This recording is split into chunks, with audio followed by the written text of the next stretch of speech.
There must be more cartridges fired at wood pigeon in this country than at all the other game birds and animals put together. Most people start their shooting careers on pigeon. I did. There's almost always some farmer around who has been pestered by pigeons, and if you approach him right, you'll get a shot. Today I'm in Hampshire as the guest of the most famous pigeon shooter in the land, Archie Coates. Archie's been a professional pigeon shooter since the 50s, and to make a living at that, you've got to be very, very good. He used to average over 20,000 birds a year protecting crops for a large network of farmers. He's got hip trouble now and needs crutches, so he's down to about 10,000 per annum. 10,000. I don't think I've seen that many, let alone shot them.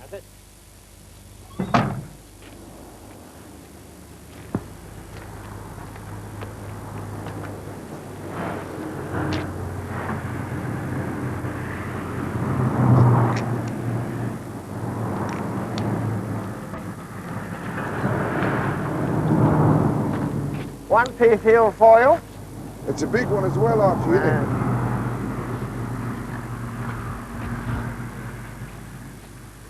Is that a point of yours that you always put your bale hides on the top of the hill? Well, it's not exactly on the top, because in fact behind it there is the A30.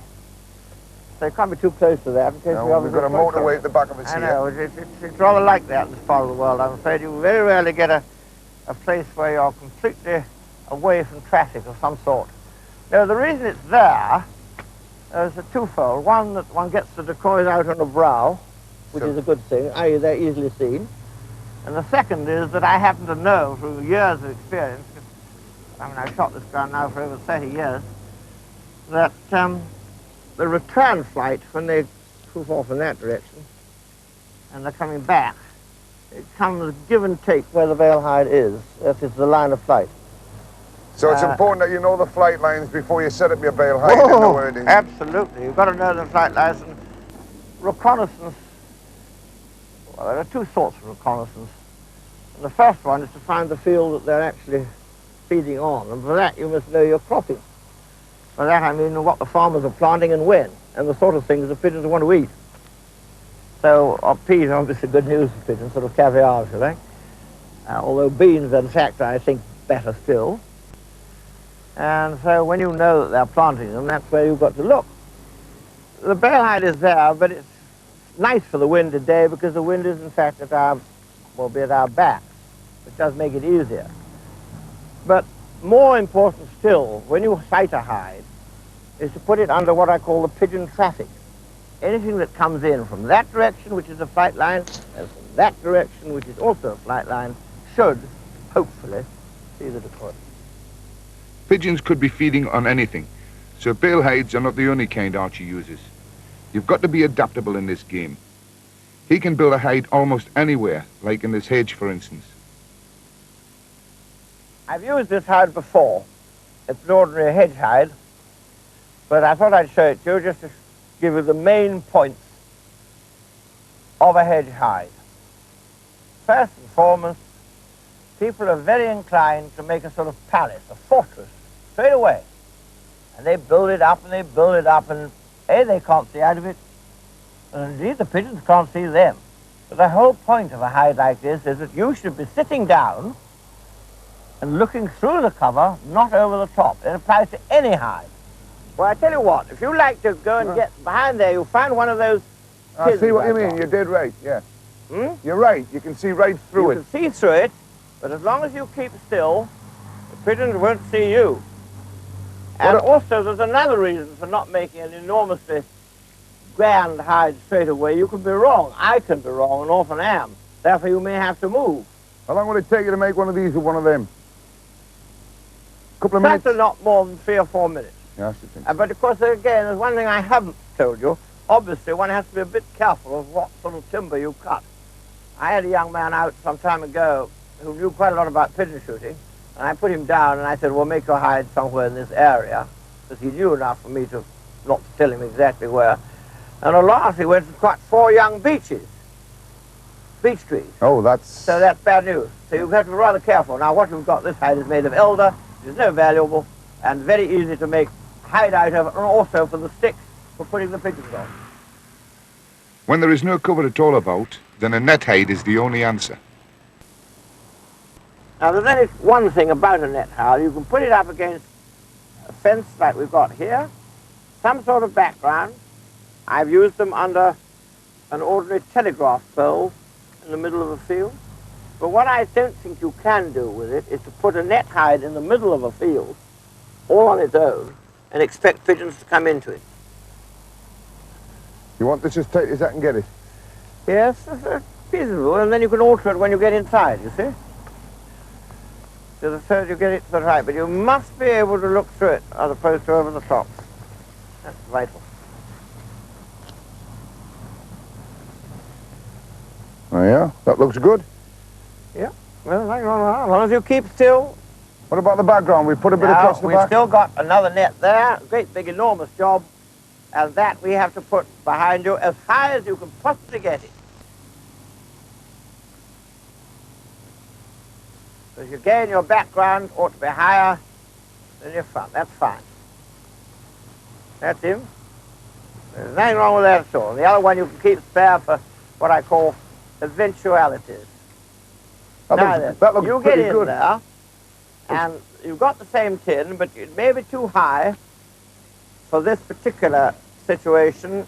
You may have to sit in it sideways, like you have laid it sideways. Yeah. The point is that you must be able to look through this hide rather than it.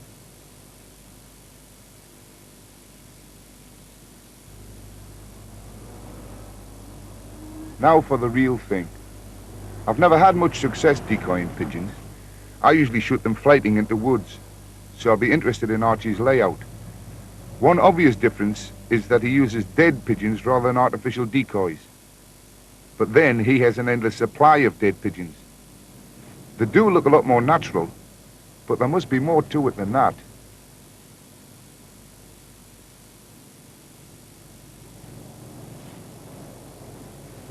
Present the picture which the bird is expecting to see coming into feed in its chosen field. And that is what we're doing now, presenting that picture. And it's got to be right. In the old days, it was rather easier to present a picture. I have actually done it with insoles from a gumboot. But nowadays, pigeons are a little bit more, what's the word, sophisticated. And you've got to get it right. And you've got to keep it right. So they've got to be, give and take, 35, 30, perhaps sometimes 40 yards away from the hide. And there's a good reason for that. We're using 6 or 7 shots, which is the normal one uses for pigeons. The pattern is at its best at give and take 35 yards. So if the pigeon comes in over your decoys and you know it's there for 35 yards away and you go and miss it, it's not the fault of the cartridge. Nor the pigeon. Huh? Nor the pigeon. Nor the pigeon, exactly. So therefore one uses, and therefore when we're in the hive, we'll let the pigeons come in over the decoys, and we know we're in the right place. And we're going to put these 4 right up almost to the edge of the field. Now what will happen is that, particularly for the birds that are coming from behind, they'll see those, they'll swing round into the wind, and it is pigeon etiquette, apparently, to fly over, no, not to fly over, to overfly their pals, land on the other side. So we do that, and they keep on going that way. There's your hide. You've got a nice, easy shot. They overfly the pals? You won't find them. They do land outside sometimes, but a lot of them will actually overfly. So what you're doing is making a nail which leads them into you? Absolutely. Now, I also do another thing. I don't do it so much now, but I have done it. You just sit this one. I leave a hole in the middle of the decoys, which I call the killing ground. Very nasty expression, but it works. Because there are no other pigeons to overfly, so their natural make for a hole. We have, in fact, got one, as you can see. Yes, in the middle there. Space of ground. That's why I put the stack down here. So when the pigeons come in, they would see a group there, a group here, and they would go for the... well, I'm going in the middle. It's straight in front of your hide. Bonko. Bonko. Very nasty, this pigeon shooting occasionally.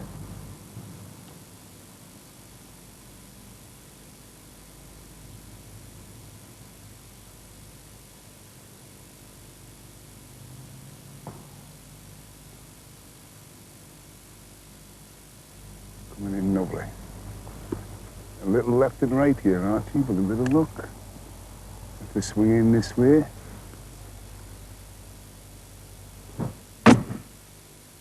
One. Good girl. Get on. Get on. Get on. Baba, get on. Good girl. Good girl.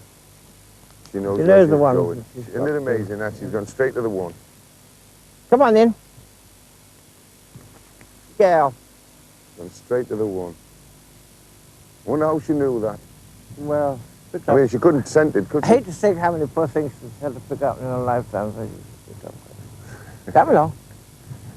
Yeah. Come on, Baba. Yeah, dead. Dead.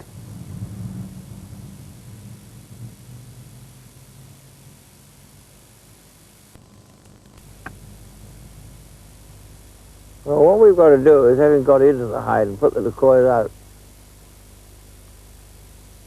one hopes in the right way, is to kill some pigeons and see if they're coming in, and then build up your picture, which is very important, the compound interest side of it. The more you get your gun off, the more you kill, the more you put out, the better it gets. He's on the ground. He's hold on. Should have been two. There was quite a few there, actually, Yeah. but they were coming in. Never mind. That's how. We're in a line of flight here, obviously, which you spotted and put out. If I was to pick a line of flight on what we've seen while we've been sat here, I would have said right in the middle of that main road down there. Everything seems to be crossing over between two trees right over the road. I'm sure, exactly, but there just happens to be a little law in this country. You may not shoot within 50 or whatever it is yards of a main road. Buddy. Oh, then you. Might surprise some people to find that there are people who are professional pigeon shooters like yourself. Well, not very many, I don't think. I mean, there may have been one or two others, but I don't know that there are. There was a chap in the Midlands at one moment, but I think he packed it in rather wisely. It's what I might call a labour of love rather than a financial Bonanza. success. Bonanza, exactly. A way of life, if you like. It's rather like dealing with the small shoot side of it, which I often do. It's something you're keen on, something which you've taught yourself and have been taught by other people. But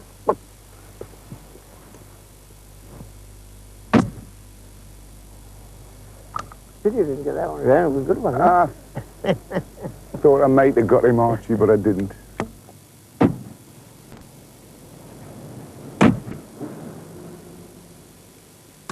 I heard. Get him? What's the most you've shot in a day? Yeah, you did mention it before. Is it 500 and something? 550. 550. But that was too many, and I never want to do it again. In fact, I would have been completely incapable of doing it again, A, physically and B, mentally, because I wasn't physically tired because I was much younger in those days. But I was mentally very tired indeed after it, because it was quite a strain, firing, I think, about 650 cartridges and killing 550 pigeons. But I would have killed a good 100 more if I'd been able to get more cartridges. I ran out twice. And then I had to take the dog, which is this one here, Baba's great-grandpa, I think, I'm not certain, called Simba, anyway, out of the hide, which was a bale hide, because he got shell shock, literally. And I mean, I found so many shots at him, he's sort of lying on the bottom of the hide. Would it not be exhausted going to fetch a pigeon? Hmm? It probably was exhausted going to fetch a pigeon. Well, I didn't hardly bother that day. 3/4 of the way through, the whole field looked as if I'd been plucking chickens. It was white. And they took no notice whatsoever. That's the feathers? Yeah. Yeah, I've always let me understand that, you know, when you dress a pigeon to put it out, and you put it down and you peg it out, that all the loose feathers around one picking up. You say it doesn't matter? Quite. No, that's I'll listen to you. Another old wives' tale, I'm afraid. I promise you, it simply doesn't matter. They couldn't care less about the feathers. And that day, it was absolutely white. And they took no notice whatsoever. And the last sort of 3/4 of the night, I thought it was January, don't forget, I took the 2 front bales down and just sat right in the open, and they still came. And I wanted to test it.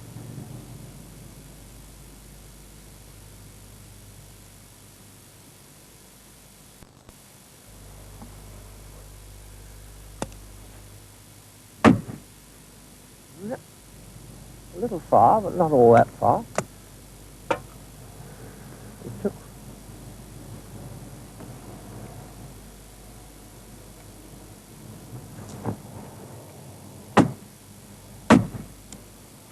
Look, Timmy's in the corn. Here's the first one. Attaboy, very nice. That's the nicest shot you've done today. Oh, I can shoot them when I want. Good shot.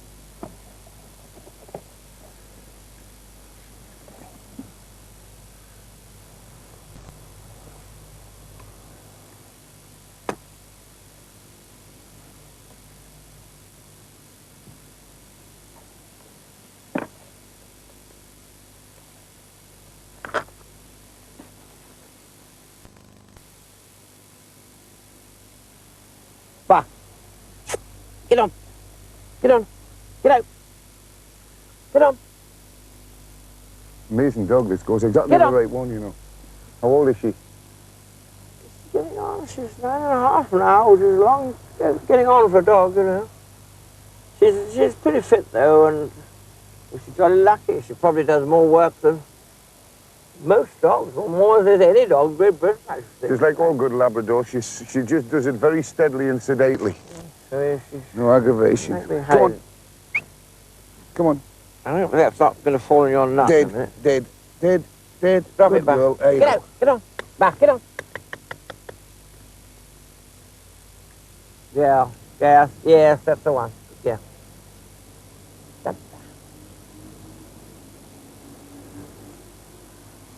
Yeah, well, we will. Yeah.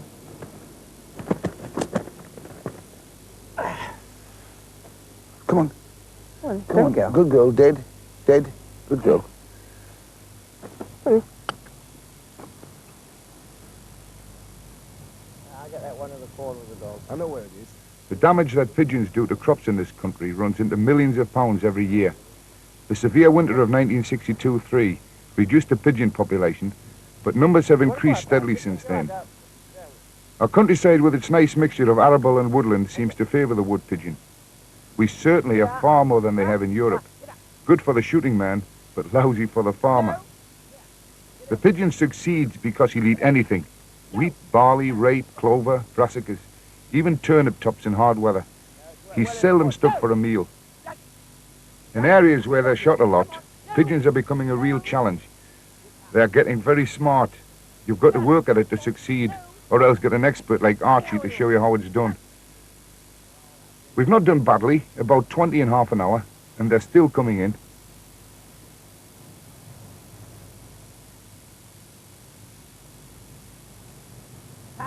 Here. Now what I'm going to do is, when these pigeons, as they are all too often, bypassing you right or left, I'm going to chuck a pigeon out of the hide, simulating, although we're not in a net hide or a hedge hide under a tree, we're trying to simulate a pigeon dropping off a tree to feed with its pals. It is a bit complicated, but you've got to do it at the right moment. And the right moment is simply when the bird you throw, not yourself, but the bird you throw is not backgrounded.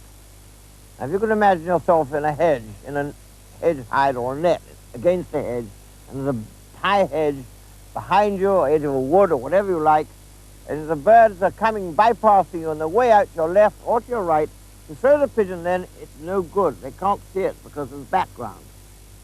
But if you wait till they've almost gone out of your sight, just as they cross the hedge you're in, and then throw it, the movement will catch their eyes, and they will then turn in and come into the decoys.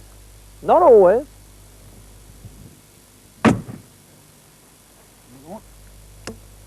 Not always, by any means, but it's well worth throwing, and I tell you when it works particularly well is with young and foolish pigeons in September and October.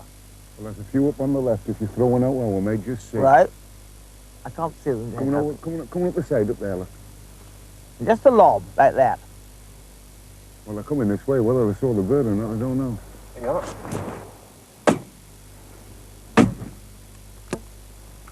Missed it. Yes, the boy was sitting in the Decoy. I didn't see the one sitting there, but I was watching the two coming in. Yeah.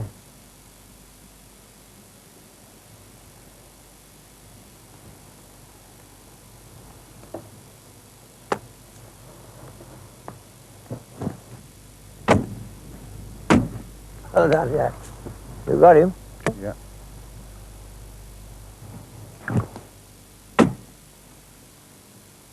Bob, There you are. get out. I'm coming round.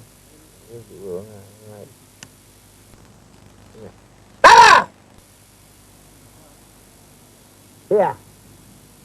Here! No one out there yesterday. Girl, steady now. Steady now. Yeah, I got you. I see that.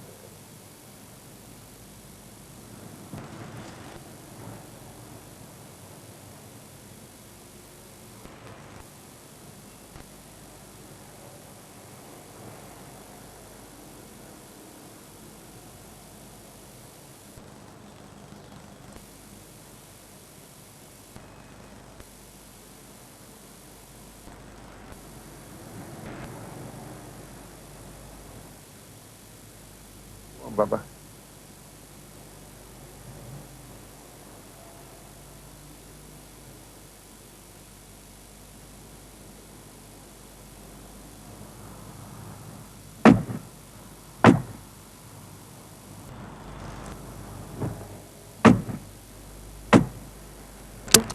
Two.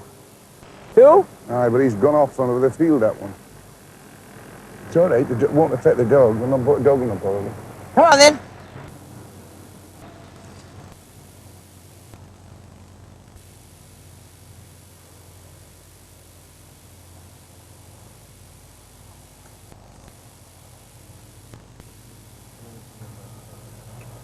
Yeah, right high.